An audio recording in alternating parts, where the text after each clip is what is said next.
I just need a little bit more of your love. I can't help myself.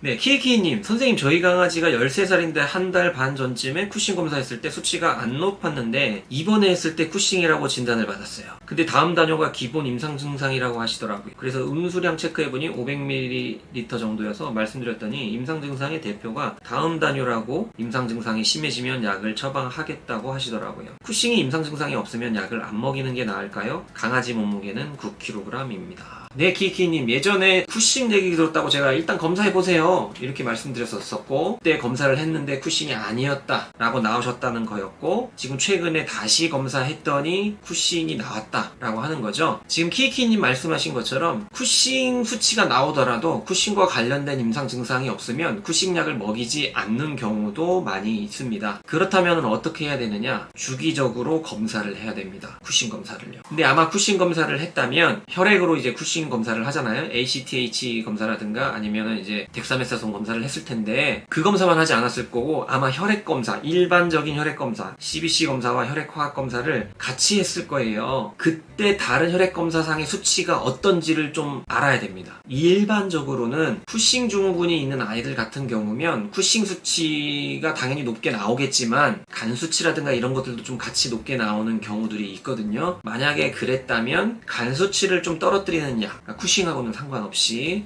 재반되어 있는 다른 수치들을 정상화시키기 위한 노력들을 하면서 이후에 다시 검사를 하고 이런 식으로 모니터링을 하시는 게 좋습니다. 그리고 쿠싱의 증상이 다음 단뇨가 물론 아주 중요한 증상이긴 한데요, 사실은 정확하게 체크하거나 판단하기가 쉽지가 않아요. 그래서 그 외에 다른 증상들도 같이 한꺼번에 보시는 게 좋습니다. 여러분 이거 잘 보이시죠? 이거는 준비되어 있던 게 아니고 지금 아까 키키님이 쿠싱이라고 하셔서, 자, 쿠싱은 여러분들 좀 알고 계실 필요는 있어요. 왜냐면 강아지들한테서 생각보다 많습니다. 특히 나이가 들어가면서 쿠싱이 오는 경우들이 많고요. 그 다음 두 번째는 피부나 귀 치료를 많이 받았던 아이들, 약 복용도 자주 하고 했던 애들. 지금 여기 한번 볼까요? 이 쿠싱이 바로 요겁니다. 부신피질 기능 항진증이라는 거고, 제가 요걸 보여드리려고 그래요. 보호자의 주호소 증상이라고 나와 있잖아요. 다음 단뇨 다시, 다음 물 많이 마시는 거, 단뇨 소변 많이 보는 거, 다시 밥 많이 먹는 거, 무기력, 말 그대로 무기력이에요. 털이 잘 나지 않는 거. 그 다음에 CNS 증상이라는 거는 뇌병변을 말하는 겁니다.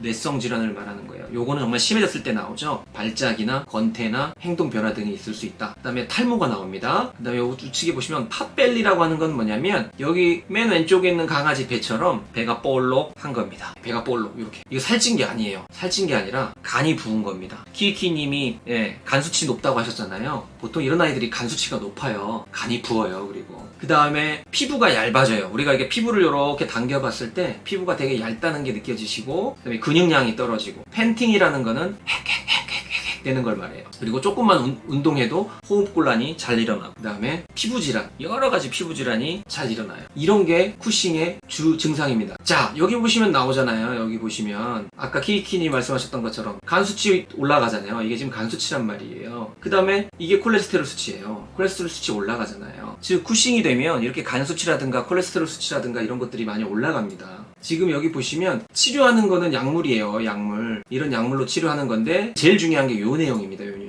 모니터링 하는 게 제일 중요하다는 거예요. 쿠싱약을 먹든 먹지 않든 주기적으로 이 수치를 계속 체크를 하고 그 다음에 이 약물의 양을 조정을 하거나 해야 된다. 맨 마지막 요 내용은 꼭 알고 계셔야 돼요. 쿠싱의 치료의 목적은 증상의 개선이며 치료 약물의 선택 방법은 진료 수의사의 경험이 우선한다. 이게 무슨 말이냐, 쿠싱이라는 거는 완벽하게 치료될 수 있는 질병이 아니라는 거예요. 증상을 완화시키는 게 목적이다. 에디슨병은 그 반대예요. 쿠싱 부신피질 호르몬이 높아져서 생기는 질병이고요. 에디슨 질병은 그 호르몬이 너무 낮아서 생기는 질병입니다. 마찬가지로 검사하는 방법이라든가 치료하는 방법은 비슷하고요. 쿠싱이나 에디슨병 같은 게 왜 생기느냐 사실 모릅니다. 아까 제가 그 보여드린 것도 나왔지만 대부분은 종양에 관련되어 있다 있다고 되어 있습니다. 뇌하수체 쪽에 종양이거나 부신이 콩판 옆에 아주 요만한 장기가 있는데 거기에 종양이라든가 이런 것들이 생기거나 뇌하수체 쪽에 종양이 생겨서 그 호르몬을 주는 신호에 문제가 생기는 거예요. 그래서 호르몬을 너무 많이 만들어내도록 신호를 계속 때려버리면 쿠싱, 그 신호를 너무 안 줘가지고 호르몬을 못 만들면은 에디슨. 이렇게 생각하시면 돼요. 뭐 예방할 수 있는 방법이 있다든가 이런 건 없습니다. 마찬가지로 에디슨 병도 주기적으로